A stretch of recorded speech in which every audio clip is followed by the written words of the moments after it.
Working together, youth and adult partnerships. This is about choosing partnership over power.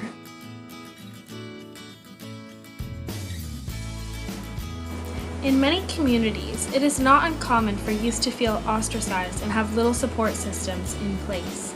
By encouraging active youth participation, communities and agencies are indicating that they care about the voice and participation of youth.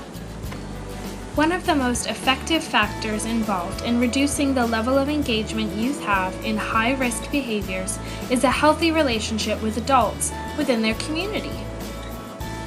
Having an adult support me through positive reinforcements and opportunities to be responsible has pushed me to work harder for myself and my future.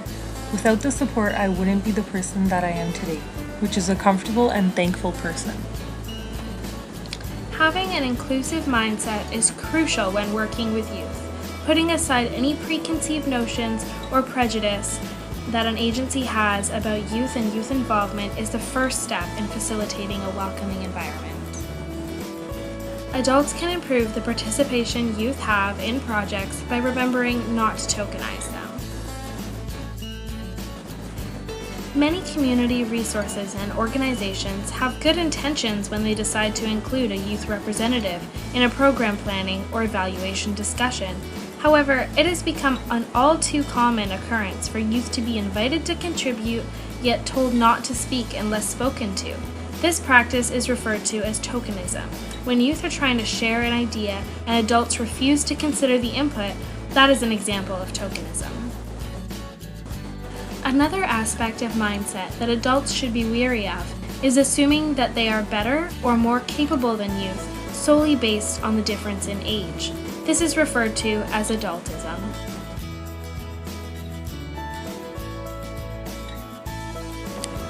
Our second step in facilitating a welcoming environment for youth is implementing positive behavior.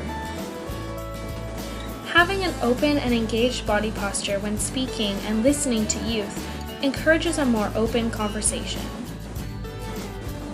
Also important is to make sure one's tone of voice is not patronizing or accusatory. This encourages youth to ask questions and helps increase the likelihood that youth will be willing to participate in discussions. Youth don't need to feel further intimidated when they have been asked to participate in a meeting.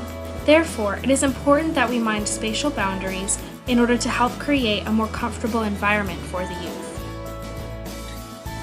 Lastly, when discussing behavior, it is important that when we ask for a youth's opinion, we refrain from interrupting. This kind of behavior sends a message to the youth that their voice is unimportant and further tokenizes their participation.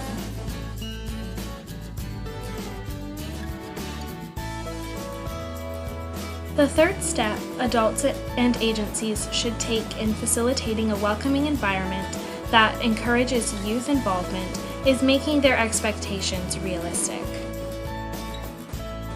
Youth today are incredibly busy. In an age where extracurricular activities and volunteering is often as highly regarded as education and work experience, youth are expected to take on far more responsibility and excel in multiple areas before they even gain entry-level employment. By having an open discussion with youth regarding expectations, agencies and program facilitators can be better prepared to accept a youth's contribution.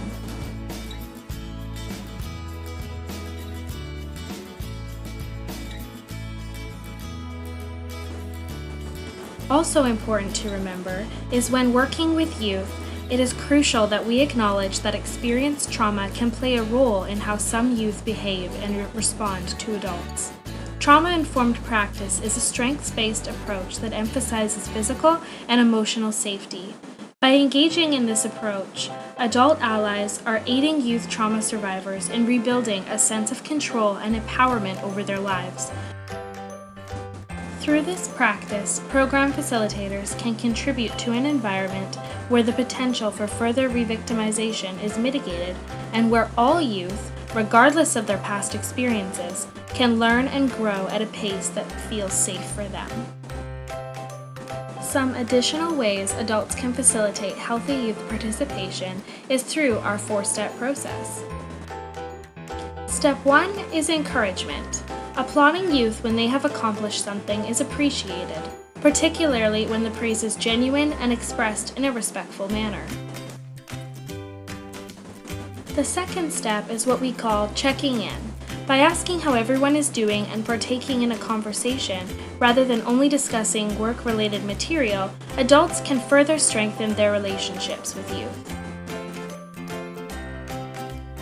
The third step is appreciating the lived experiences that youth do have, rather than reminding them of the experiences or education that they don't have.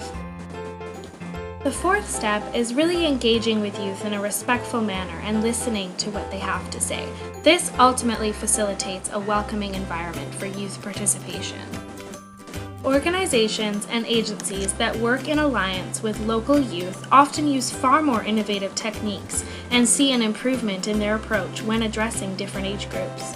By using the tools and techniques in this video, we hope that agencies and program facilitators are encouraged to include youth in the planning process and feel confident in creating a welcoming environment for all of those involved.